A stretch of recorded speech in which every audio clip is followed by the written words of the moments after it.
Welcome back to Retrieving Sanity, a podcast where we dive into the depths of mental health one laugh at a time. I'm your host Keegan, and I'm here to talk about everything from anxiety and depression to self-care and finding joy in the everyday. Because, let's face it, life can suck, but we don't have to navigate it alone. Retrieving Sanity is a partner with Podcast for Prevention, an initiative from Start Day 1 that aims to prevent suicide and promote mental health awareness. Together, we're working to break the stigma and create a more supportive community.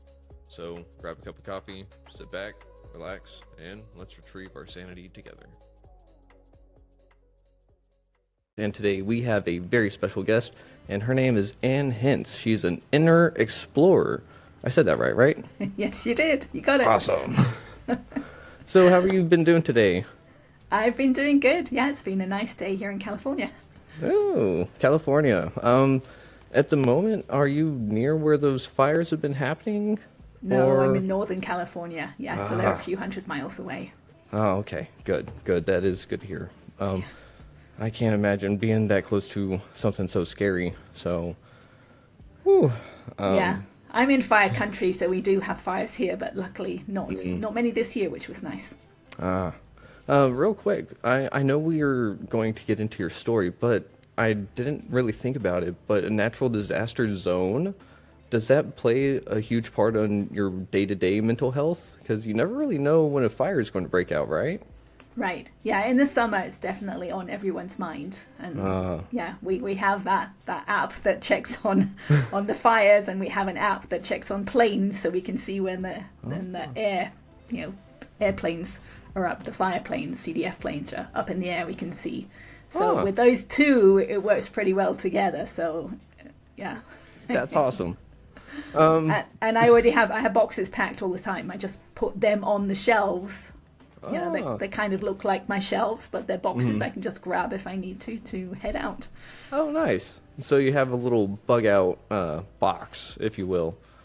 That's pretty well, cool. Yeah, it's more like the, photos and things that we'd want to take with us, but yeah, they're all ready to go. Yeah, the sentimental stuff, the stuff that you cannot buy anywhere. That's the stuff right. you want to take with you. So Yeah. That's good to hear. But since you're an inner explorer, what all does that entail? Because, I mean, we explore the outside world, so inner explorer, I guess you explore the insides of yourself, right? Like Right. your emotions and all that? Awesome. Well, yes, to begin with, but at Okay. this point, I can actually see or sense inside my physical body. So I can feel or sense tension in my connective tissue and in my bones, and I can focus on it, and I can let the tension release. Interesting. So at this point, I've shifted my skull bones, and I've grown 3/4 of an inch in my 50s because I've released all that burden, that tension that I was holding inside. Huh. I know, crazy, right?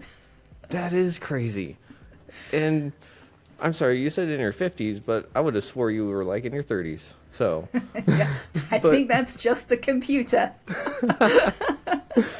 but you're able to feel that stress and everything. How does that work? Is that something that you just kind of went like, "Oh, I wonder what that feeling is," and then you kind of like Googled it, or you can't No, really? it was a whole process that took years, but it started out with me working through my emotions. But it was a whole progression of what I call a depth of self-awareness.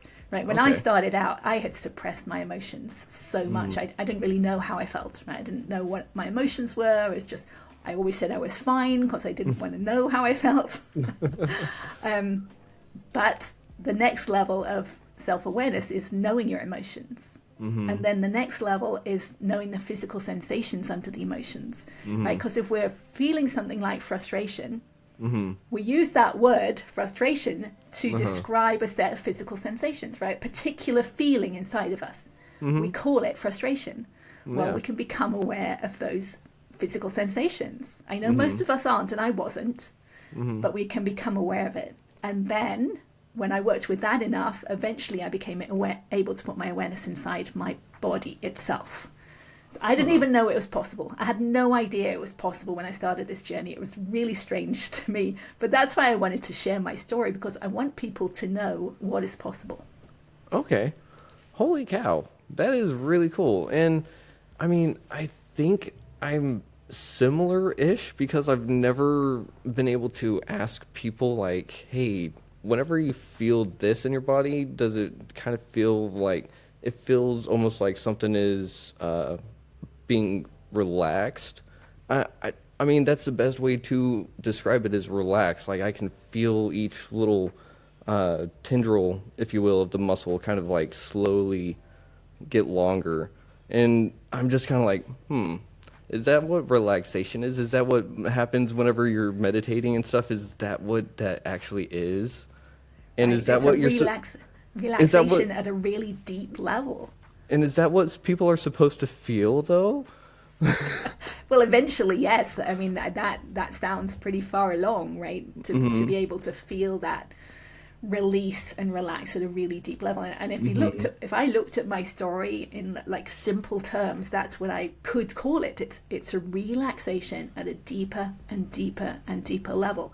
So now when things relax, I actually hear them. I hear the release of the adhesions in the connective tissue, and I feel them, and it feels like, and it sounds like, fabric ripping. Oh, see, I've heard something similar, but it's something like in my head too, like near the pineal gland, supposedly. So I don't know what that is, but I've also felt it back here near the occipital lobes. It's all over. We have so much tension stored inside that is just subconscious. So you became consciously aware of a little bit of it. But the amount we have inside, in my experience, is just unbelievable. I would never have known I had so much tension inside. And it's from all the programming that we go through in our lives. Yeah. Right? Anytime we're told not to do something that we want to do, right? When we hold ourselves back, we hold ourselves tight, that tension gets stored inside. And it becomes subconscious. We don't know it's there until we start to unwind and become aware of it, and then hopefully release it. And whenever you say that, release it, I feel like a lot of us don't really want to let it go for some reason. Do you think that is because it's scary? Yeah. And but also we can't necessarily let it all go. Right? I can relax my jaw now to a level that I couldn't before, but it won't stay relaxed because there's other tension that needs to release first. Right. Okay. So once that has released, I will be able to relax my jaw all the time. But that's why we can't hold ourselves like in a really good posture, right? We know the posture we should stand in, right? Yep, like that. But we can't stay that way because we've got other forces pulling us out of alignment. So once we release those forces, then we naturally move back into alignment. So you're saying I'm defeating my own good posture by not letting my stress and tension go. I'm pulling my own self down. That sounds right. Absolutely. Yes. Well, look at photos of people when they're young versus when they're old, right? We tend to shrink, and it's normally the neck, right, that shrinks. It gets tighter and tighter. And that's the burden that we've been carrying all the years, and the same thoughts, the same memories we replay over and over, and it just tightens that connective tissue, and it just pulls us down. So yeah, it's a literal physical burden that we carry, and until we release all those traumas and all that programming, we can't reverse that. That is crazy. And you said that it all started with figuring out your emotions. So, but first it all also started because you were suppressing them. So, Yes. What all made you start to suppress them in the first place? Well, I'm British. That's probably part of it. Hey, I'm a guy that grew up in America, so I'm right there with you, okay? In my family, we didn't talk about emotions, right? And I had multiple different traumas growing up. Started out when I was born. I was born with my right foot up against my right shin, so my whole body was twisted, torqued. So that they released that foot with kind of physical therapy for the first 6 weeks of my life, but it didn't release all of it, which I found out later. But it did release that foot, and then I was handed over for adoption. So adoption itself is a trauma. right? And I was adopted into a family that had they had a little boy that they had adopted. Then they adopted a little girl, and then the birth mother changed her mind. So they had to hand that baby back to the birth mother after months. I don't know how long, but it was months. And then I was the replacement into the family for that loss. What? Oh, no. So that wasn't a great start. No. And at 6 months old, we moved overseas. We moved to Barbados because my dad worked in international communications. And then we moved to Sierra Leone in West Africa. And when we were there, when I was about 4 or 5, something in that age range, I woke up one morning and saw flames coming in through the bedroom wall. And there was a house fire. So I was the one who woke up and alerted everyone. Oh, so wow. that was a good size trauma for someone that age. Yeah, no kidding. And then we moved to Hong Kong. And when we were in Hong Kong, so that was about age 7 through 11, I was sent to a boys' boarding school in England, halfway across the world. Oh, wow. And it was my brother's boarding school. And then for the first year, I was the only girl boarder. So there were day girls who were there during the day, and then they would go home, and I was left with all these boys aged 9 through 13. Oh, man. And they teased me mercilessly. It was horrific. No, I can imagine. So I'm so sorry. And then there was one trauma, I will say, trigger warning people if they want to not listen for a moment. When we were in Hong Kong, we were driving through a crowded market, Chinese market, and my dad had such a short temper. And he was really angry, and he was seething, and spittle would come out of his mouth, and he was moving the steering wheel back and forth, and he ran over a girl's ankle while she was holding her mother's hand, while my brother and I were in the back seat of the car. So that was quite a good trauma. Now, that one didn't come back to mind. I'd forgotten that until I started to work through the other ones. But it was there. And then, when I was in my teenage years, both of my parents became alcoholics. My mother would drink a bottle of sherry a day. My dad would go to the pub and come back, very drunk. So that was that. And then when I was 19, I woke up one morning and found my mother dead on the bathroom floor. So that was kind of the big trauma that kind of hid all the other ones. And we didn't talk about it, right? It kind of broke the family apart somewhat. And I just carried on with life. I moved out to the States 2 years later and have lived here ever since. I kind of hoped that I had left all of it behind in England. But of course, that doesn't happen. No. So I carried on with life, and it wasn't until I was in my late 30s when I had a business altercation with 2 other mothers at my boys' school. And these mothers were kind of like my dad, right? They were self-confident, self-assured, authority-type women in my mind. And I was a scared mother on the inside who had PTSD from my parents and all these things I'd been through. And they told me I'd done something wrong. And my mind would not stop spinning. Just all the thoughts, what I said, what they said, what I did, what I could have done differently, just all those different permutations over and over for 3 days. And it was at the end of that I realized, first of all, this is not normal. I didn't know anyone else who would react that intensely to something that was not that big a deal. But I also realized it felt a little bit like how I would react when my dad would tell me I'd done something wrong. So that was the little opening that, maybe there's something from my childhood that's still affecting me. So that was the beginning. That was kind of the eye-opening moments that started my journey. Man, you've got to be one of the stronger people that I've known, and I've got to say thank you for pulling through all of that, so you could share your story with everyone and just being who you are, because I'm sure that you've shown your light around the world and it's made everyone's lives a little bit better. Thank you. I'm trying. I was determined to change. I had to change because in the same time frame, I had 2 young boys. Ooh. And I'd been to the boys' school, right? So I was scared of boys in the age range 9 through 13. So I knew I had to do something before they got to that age so that I wasn't afraid of my own boys. Oh, right? man. So I had a time frame in mind as well. And that doesn't help anything. Having a time frame?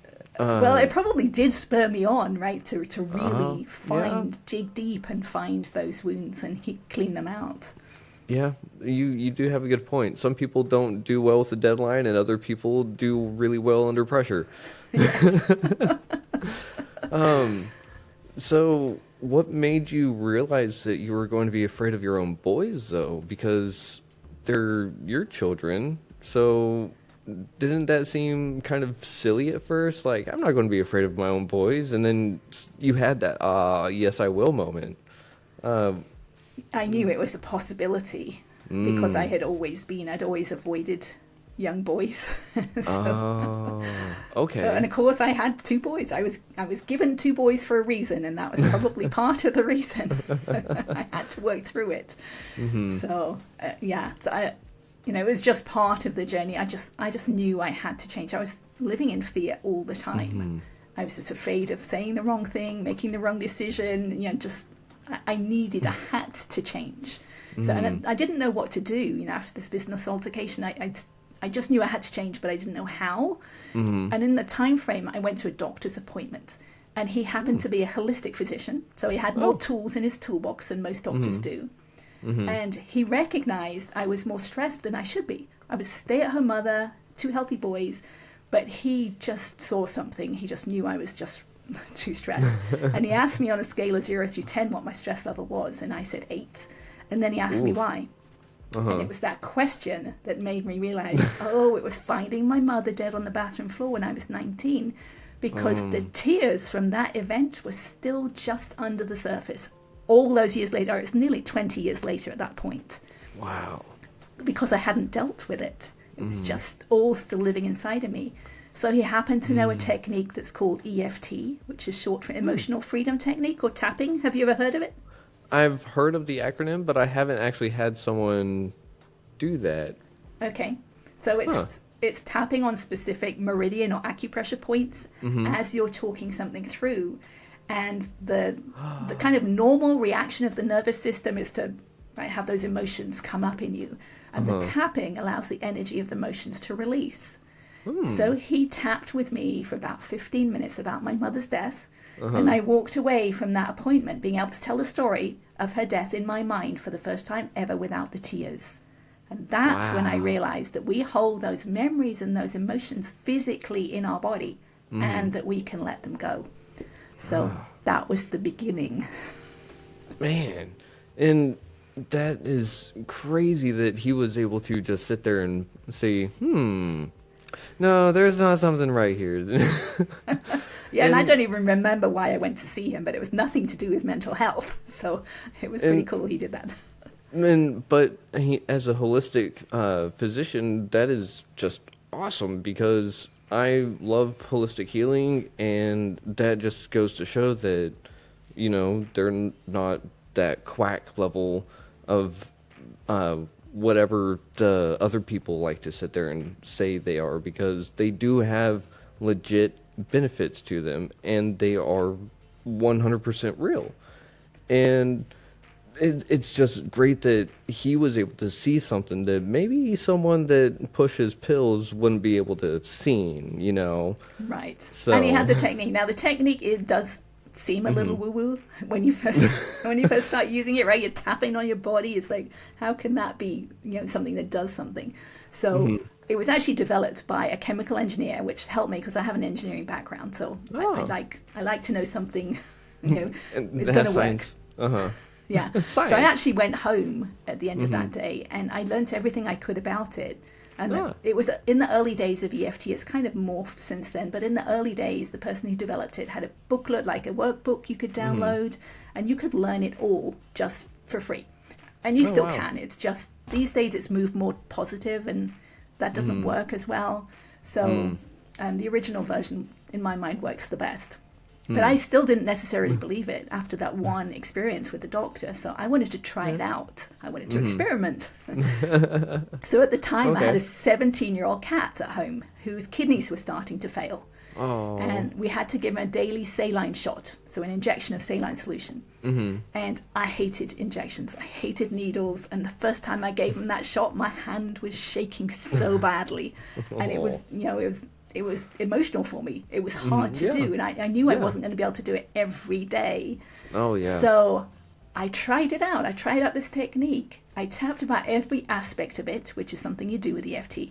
So I tapped about my hand shaking. I tapped about my fear of hurting my cat. and I tapped about all the memories of all the injections I had had over the years, because moving around the world, I had lots of different injections. And the next day, the needle slid right in.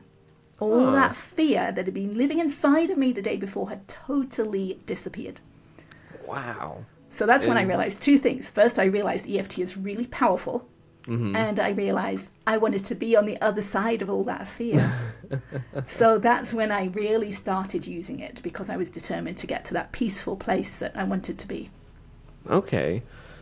Man, I know you said it sounds a little woo-woo, blah, blah, blah, but for some reason, whenever you were talking about it, my brain said, oh, hey, no, that works. And I don't know how, but I just felt that little tingle in my head that went, you should try this whenever you're done. And now I'm sitting here wondering, like, okay, now I've got to look it up. And I'm sure other people that are listening to this are going to be going, all right, well, if it works for her, if this guy is going to look it up, where can I look it up? And I guess we can just Google it, but we might want to actually... but I have a PDF download on my website, which is annehintz.com. It's 2 pages. All the details, the notes, the important points are on those 2 pages. So, yeah, look at feel free that. to go there. That's an awesome plugin. but let me point something else out. Yes. That there have been multiple studies on EFT now, right? So it's been used in hospitals, it's been used for Vietnam veterans, different vets. So there is definitely evidence that it works now. In those early days there wasn't, but there definitely is now.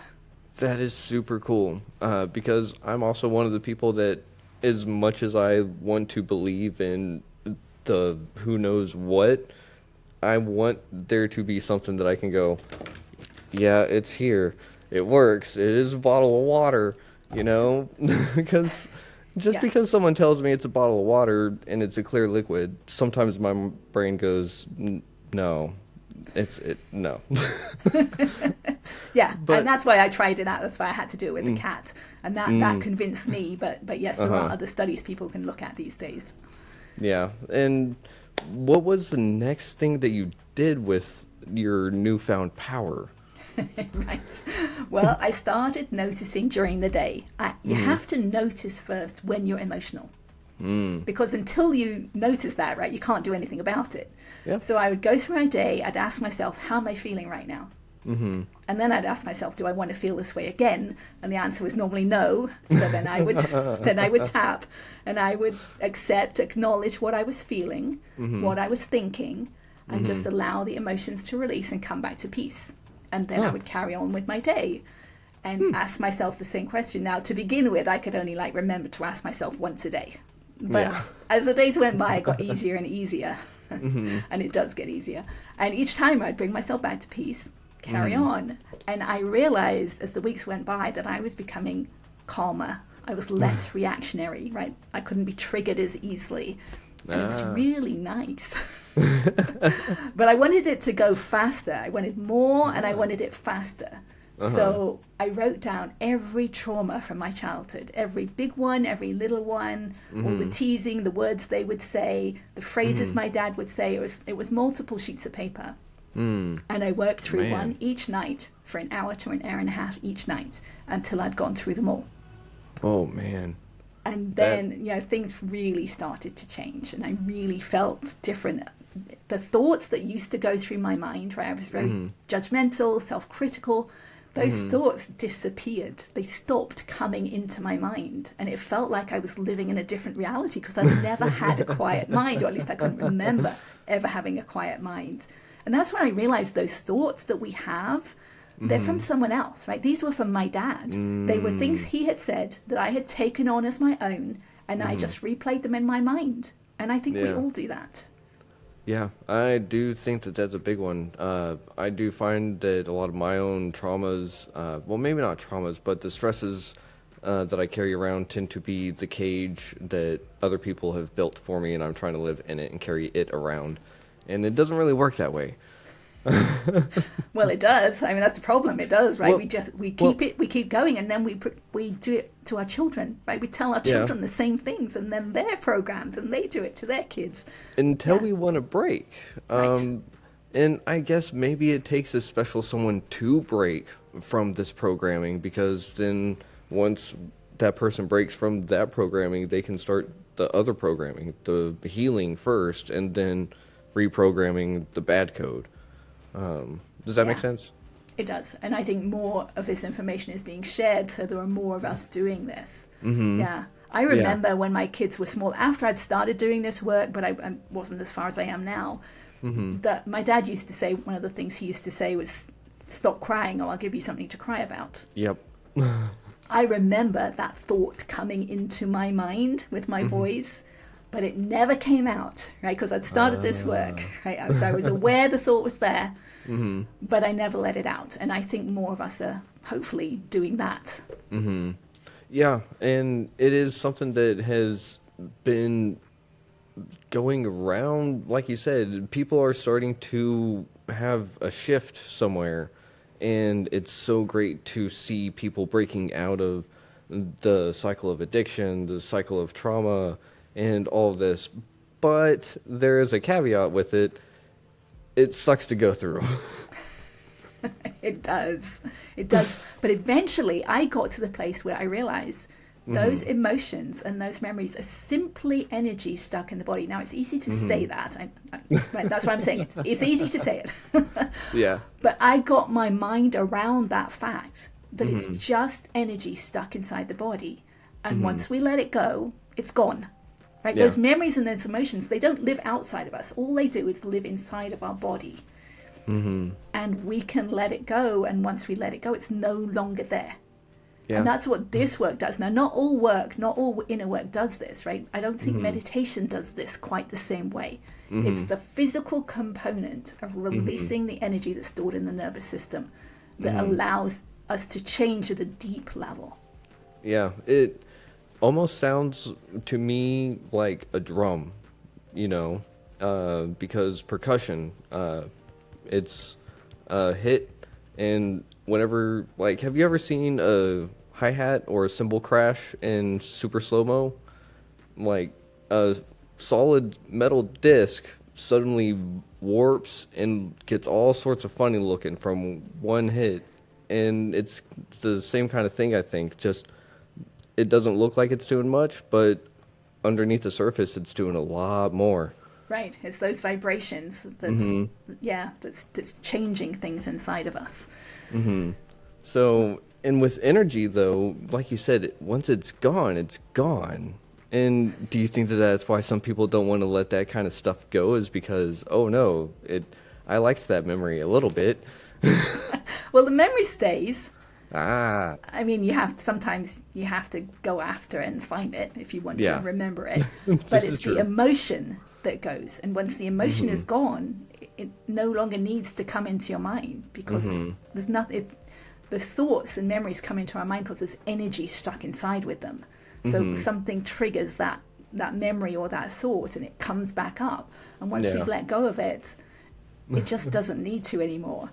So, I mean, sometimes we don't know who we're going to be without that trauma inside of us, and we're afraid of that. But it's just energy stuck inside of us. It's negative. It's actually dis-ease inside of us. So it's always going to be better to release it. You've just got to go through that releasing process, but it's just energy stuck inside. Once you release it, it's gone. And there's freedom on the other side. It's kind of like a towel being wrung out, right? All that stress and tension is the water in the towel, and it's just, and then there you are. Yeah. You're not entirely dry. You gotta sit out a little bit a little longer, and still maintain. And then there's another layer. There's always another layer, but life gets more fun along the way, right? You become more peaceful. And I got to the place where releasing tension just felt so good. There was nothing else I wanted to do. So I just kept doing it because it feels really good, right? I mean, at this point, I'm releasing tension inside the bones, my atlas bones, my axis bone, and the top of my neck. And it just a relaxation. I think I'm not religious, but Jesus talked about peace beyond understanding. Right? We don't realize the tension that we're storing inside. But when you relax, right, you're relaxing beyond where you knew you could relax. So in my mind, that is the peace beyond understanding. Yeah. I mean, like you said, it's something that we're carrying around with us all the time, the stress. And I think you did hit a point on it earlier where you said, without this trauma, who would I be? And I think that that's why a lot of people like to carry it around, because change is scary. And if I don't know who I am, then what in the world is actually real? So how did you navigate that? Because it sounds like you kind of spoke from experience there. Yeah, it was scary to look back at those memories, right? And to let all those tears flow. But we expend so much energy keeping those tears inside. I now think that all the tears that we never shed in childhood are still inside of us. They're ready to come out. Once we access those memories, those tears will come out, which releases so much energy, right? It's such a burden for us to hold them in. It's dis-ease to hold them in. So we have to do that. If we want to find the peace on the other side, we just have to go through it. Oh, man. It almost sounds equivalent to, like, digging a well. You know, the deeper you go, the more you find. But that's kind of the thing, you know? Yes. Well, but like you said before, sometimes you don't realize that you have a trauma underneath a trauma. And then you have a trauma underneath that trauma. So Yes. essentially, some people are building blocks of trauma, unfortunately. And some people only have one giant block of trauma. And some people just may have a little one. But everyone handles traumas and stresses entirely differently. So with that, you think that EFT works wonders on everyone around, right? Because you said that there's some research on it, but everyone kind of responds to it about the same, right? It's different for different people, but I think it's based on how they do it. And because okay. there are some keys to using it. I mean, it's now I know, right now I can go inside my body. I know that it's only the negative emotions that are stored as tension inside. The positive Really? ones aren't there. They're not stored the same way. So we have to access the darkness or the negative or the tension. So a lot of people using EFT these days are using it more like for affirmations. But they're not stored in our body. It's the tension that's stored in our body. It's the negative that's stored in our body. So that's what we need to work on. Also, a lot of people these days use scripts. Right? Someone else is saying the words and people are tapping along to that. That's not nearly as powerful as using our own words. Really? Because it's our own words that are stored in our neural pathways, right? We thought things. We thought things at the time, and that got stored with tension. Those thoughts, those words, the collection of words. So if we're using someone else's words, it's not going to go down that neural pathway that we want to go down to find that tension. So we have to use our own words. Okay. That's actually really good to know, because I do know some people that have used scripts and they were like, yeah, that just didn't seem to do anything. And it seems that using your own words is really the key. And I'm going to have to pass along that information, so thank you. And you have to do it over and over again. So like with my mother's death, I did it with the doctor, but I also did it multiple times on my own. So I would talk through the whole experience of waking up that morning. It was quiet. She normally had the radio playing. So just everything that happened that day from beginning to end while tapping, then going back to the beginning, talking through it again while tapping. And each time you do that, the subconscious mind is opening up and more details of the story come to mind. Right? So maybe there's one, like, for example, my brother had been at his girlfriend's house. I'd never met her. So he was called back to our house when my mother died. And he came with his girlfriend, who I'd never met before. She got me a cup of coffee. And I'm not really a coffee drinker, but back then I would drink it only if it had milk and sugar. And she brought me a black cup of coffee. So I was annoyed with her. Now that memory, right, that's a weird small part of the whole story of finding my mother dead on the bathroom floor. And it came to mind after I'd tapped through the events several times. Oh, man. So I just tapped through it again and again until I could just tell it like a story, like I'm reading from a book. There's no emotion left inside of me about the event. That's when I know I've cleared it out. Oh, wow. Huh. Man, that So a lot of people don't do that, right? A lot of people don't do that, go back to the beginning. And certainly not with scripts or online, right? Because no one wants to sit through you telling the same story over and over and over again. So that's another key. Okay. And one of the things that I have to ask, if I had a memory pop up on me while I was doing this kind of work, part of me would think, nah, that was just my imagination. How did you differentiate between that being an actual memory that came back to surface versus something that you just decided to fill in the gap with? Yeah, I mean, sometimes our ego will not want us going down the path we're going down, right? So it might start thinking about shopping list, right, or something, right, totally off what we're looking at. But if it's anything, it's a memory, and if we're tapping on something and a memory pops into our mind, it's associated somehow. Okay. So what I would do is I would write that down. I'd add that to my list. Ah. I'd continue working on what I was working on, and then I would go and look at that memory. Ah, so that is actually something that someone doing this with themselves would need to do, is kind of, as you're going along, as you unlock new memories or experiences and emotions, to write them down and catalog them until essentially there's no emotional callback, essentially. Right, and you're opening up the subconscious mind, right? A lot of us say, I mean, I said for a long time, I don't remember much of my childhood. Yeah. And I think a lot of people say that. But Hi. yeah, but it starts coming back to mind, right? As your subconscious mind opens up, it's all inside of you. You've just suppressed it or hidden it. So more of it will come to mind as you do this work.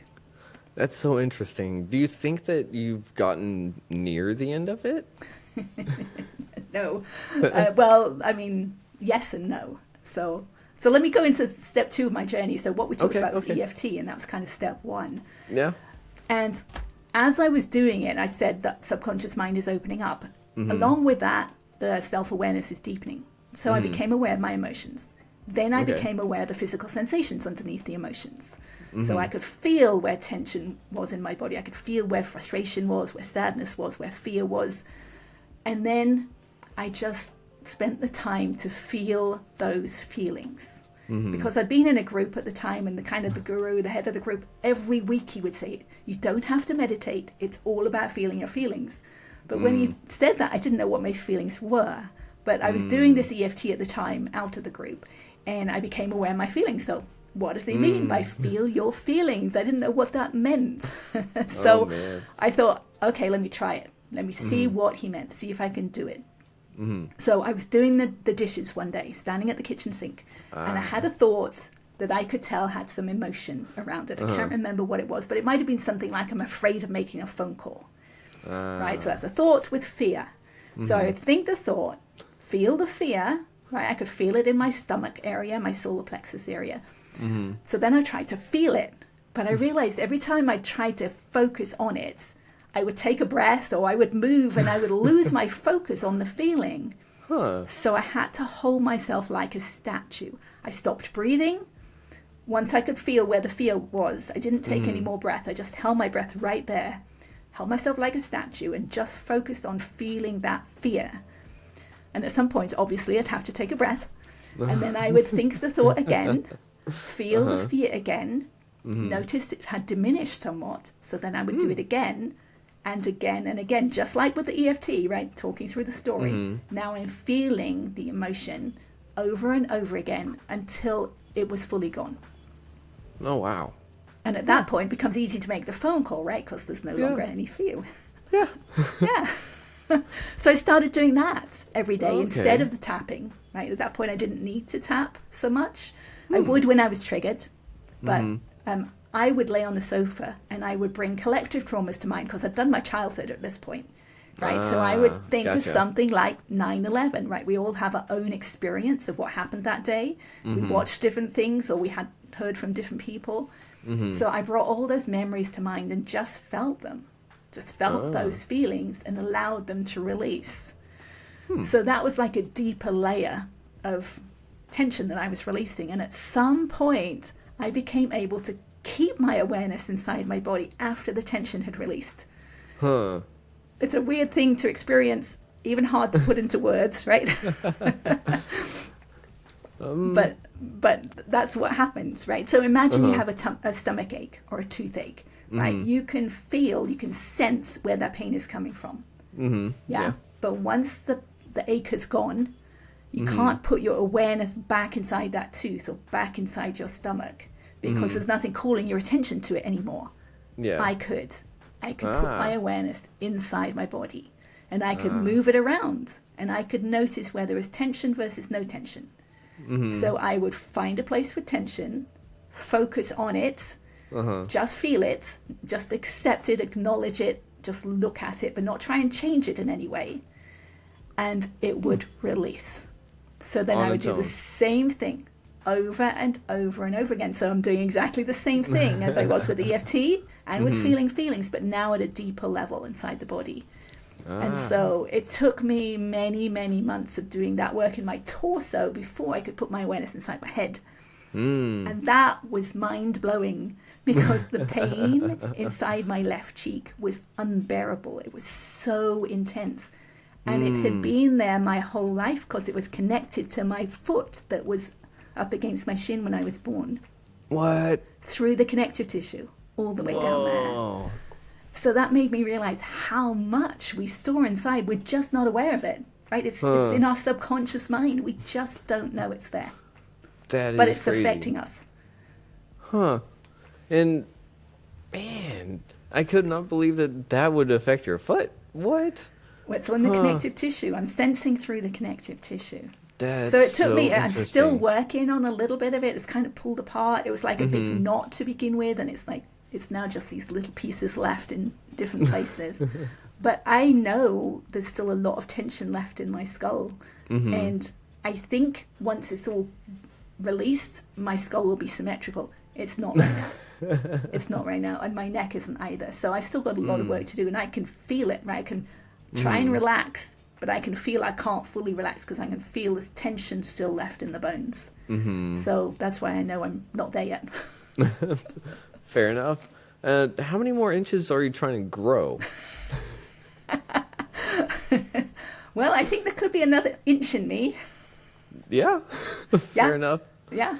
That's actually really impressive because you're not supposed to after your growth plates stop, you know? So this is literally just from relaxing your connective tissues, your muscles, all of it. Right. It's the gap between the bones in my neck too. They're getting bigger. I have X-rays that I can see that there's more space between them than there were before. That's really crazy. And most people would not believe this. So if you don't believe anything that she is saying, you better try it yourself. I have X-rays on my website. You can check them out. They're all there. And that website was annehintz.com? It right? was, yes. All right. And boy, what was one of the first things that you wanted to tell someone else whenever you first had your eureka moment, but you felt like you couldn't say it? Like about the changes? Or just like, hey, I noticed this in my body. Oh, the physical changes. Yeah. Because, I mean, it'd be pretty hard for me to tell someone, like I said before, I can't really express that kind of stuff because other people would just be like, yeah, whatever. Yeah, well, it's kind of always like that. But the weirdest thing was when I actually first heard and felt that the adhesions in the connective tissue releasing. That was a scary moment for me. It's like I thought maybe I was hurting myself. Right? So I had to go home and research it. And then I had a name for it. It's like, oh, it's the connective tissue that's releasing. So at that point I could talk to people about it, but it really wasn't until I got the X-rays and looked at them, right? Because I could feel my skull bones relax. I hadn't known they weren't relaxed until they relaxed, and then I realized, okay, they clearly weren't relaxed before.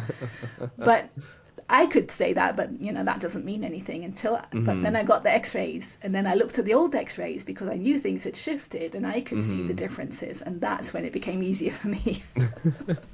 That is way too cool. So real quick, you said we've gone over step 1 and step 2. Was Step there 2 a third was step? feeling the feelings. Feeling the feelings. Step 3 was actually going inside the body. Okay, step 3 is going inside the body. Yeah. So whenever you're inside the body, do you have like a little visualization of your awareness, if you will, so that it makes it easier for you to pinpoint within yourself? Okay, that's a really interesting question.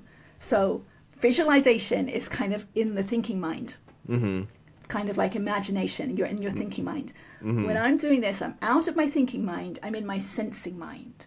So, let's do an experiment for a moment. So, Okay. So, tell me or put into words how your right kneecap feels right now. Stiff.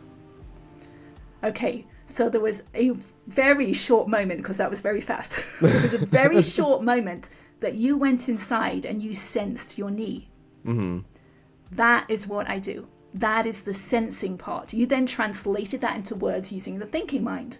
Right? Oh. I'm in the sensing mind. So I'm actually feeling how my bones or my tissue feel inside. So I'm literally in that 3D space inside of my head or my body.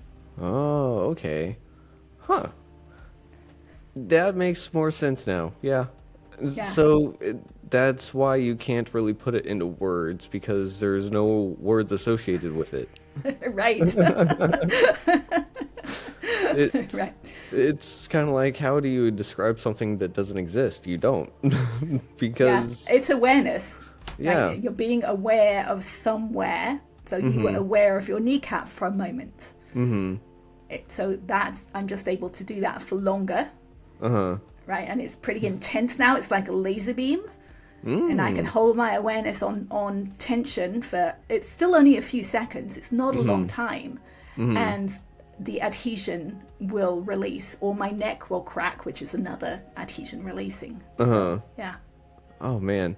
So whenever you have those moments of mindfulness throughout the day, does it distract you anymore?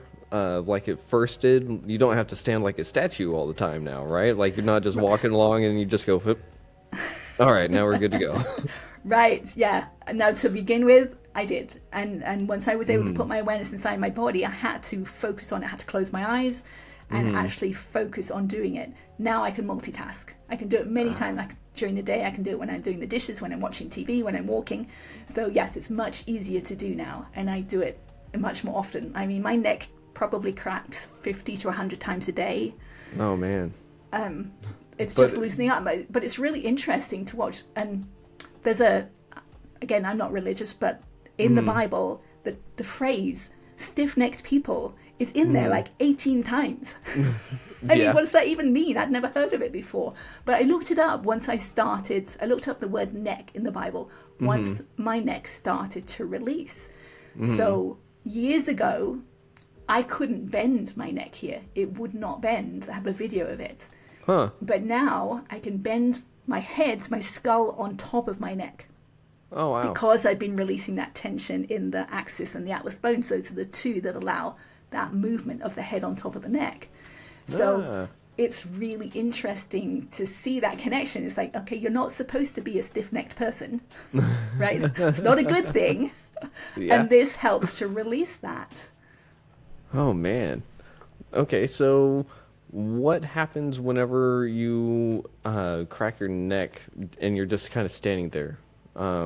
Does it actually, you feel it, but you feel the crack, you hear the crack.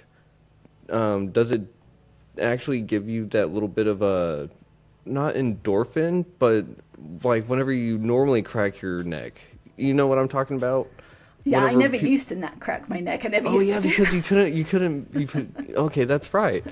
Right. So I'm just focusing on some tension somewhere. So how did it feel, real quick, how did it feel to actually turn your neck for the first time? Well, it's been a very slow release, right, over years. So, I mean, it was pretty weird when my neck started cracking, because it's like I'm not doing it myself. I don't feel like it's like I'm focusing on that tension and releasing it. And then my body kind of knows how to move to release that tension in my neck.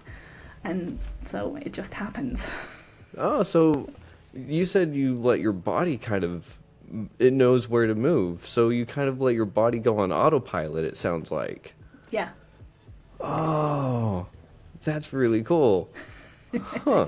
It knows how to do it. I mean, earlier on in the journey too, like in the second step, I guess, when I was doing the feelings and starting to release and unwind. I went through Kundalini energy at that point for a few months, and it was just kind of like an unwinding process, and it got to the place where I could relax my jaw in a way it had never relaxed before, and it started to move back and forth like a metronome. Just an unwinding of all the tension. It wasn't all the tension, but it was an unwinding of some of the tension. And I could stop it at any point, but whenever I relaxed, it would do that. Just the body again, knowing what to do, what it has to do to unwind all that tension. Huh. That is crazy. The body seems to know a lot more about itself than what it actually lets on, doesn't it? Absolutely. But it's hidden. All that knowledge is hidden inside. We just got to release and relax ourselves enough that it can start to show us the way. And how do you think is best for people to go about all of this? Of course, you want to push that EFT and everything, but I guess really my question is, what do you think is the best motivator for someone to want to change, for someone to want to relax and release that tension? That's tricky, isn't it? Because I was really determined. So I think you have to be determined to change the direction of your life and to be a different person, to be more of your true self, right? Our true self is who we are underneath all of this tension that we've held in all of these years. So someone's got to want to do it. And then the first step is noticing, like noticing during the day. Continue to ask yourself, how am I feeling right now?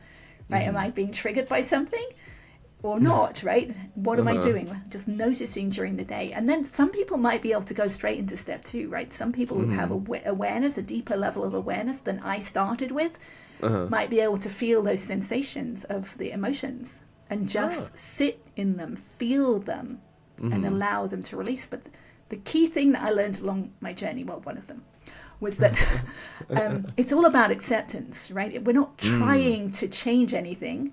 Obviously, in the back of our minds, right, we're doing this for a reason. Yeah.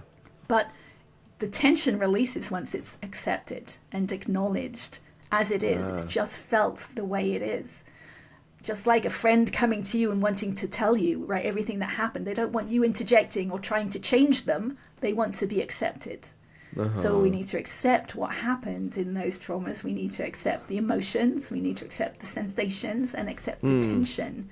That's when it releases. Once it's been accepted or given enough attention, then it releases. Very interesting. I think that would probably be some of the whole setbacks on my storytelling for myself, is that I'm still trying to narrate the end of some stories because I didn't like the way that they ended. It's like, yeah, we're going to shift that perspective a little bit. And it's like, no, I need to keep it true and straight where it was and not give it any justifications for this, that, or another. I just need to sit there and say, it is what it is. It happened the way it happened, and this is where I'm at now. And to feel the emotions that were there. And to feel. You're correct. I did forget step 2. I did forget step 2. Because they might be uncomfortable. If you wanted to change the story, there's a reason. It's because it's uncomfortable. The actual story is uncomfortable. But you have to feel that discomfort. And I've got to dig deep to find out why that discomfort's there. And I may have to go deeper than that. So. Yes. We are nearing the end of this episode, so before we get too far into it, I do like asking people, would you like to be on the show again? Because there's no way we can get all of your story and everything else that happens in just 1 hour. Sure, I'd be happy to, especially if you've done some of the work in the meantime.